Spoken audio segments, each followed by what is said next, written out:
dari aturan perundang-undang.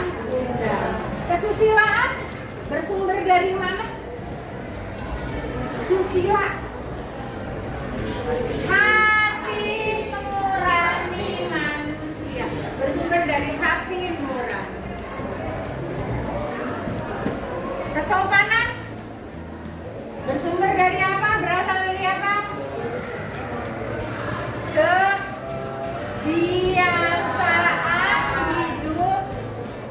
Kebiasaan hidup suatu masyarakat.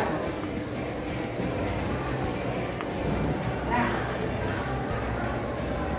contohnya itu sebutin agama, contoh norma agama Islam, contoh normanya.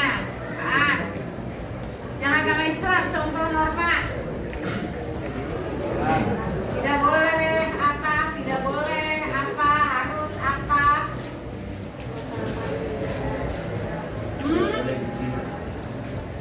Ayo.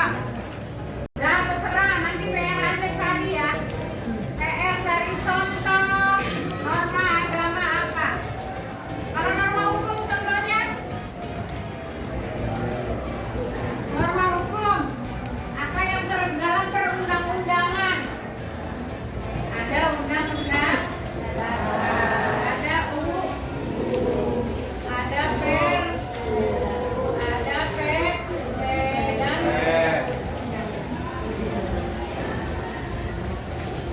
aturan yang tercantum dalam perundang-undangan. Kalau kesusilaan contohnya apa? Atau norma hukum contohnya tidak boleh. Contohnya bukan sumbernya, maaf, contohnya. Norma hukum contohnya tidak boleh ngapain? Di masyarakat mencuri, kita tidak boleh membunuh, tidak boleh menganiaya. Itu contohnya. Oke, masa norma agama nggak tahu sih? Menurut PR, enggak, agama Islam, ayo mayoritas agama Islam harus apa? Beribadah, tidak boleh berdusta, berpuasa, jujur. Hati nurani, kesusilaan sekarang bersumber dari hati nurani manusia. Apa ya? Kesusilaan mencontek sesuai hati nurani enggak?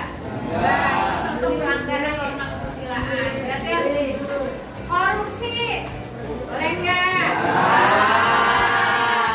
Itu contoh tidak jujur. Termasuk korupsi, termasuk di norma hukum ya. Korupsi termasuk di norma hukum juga.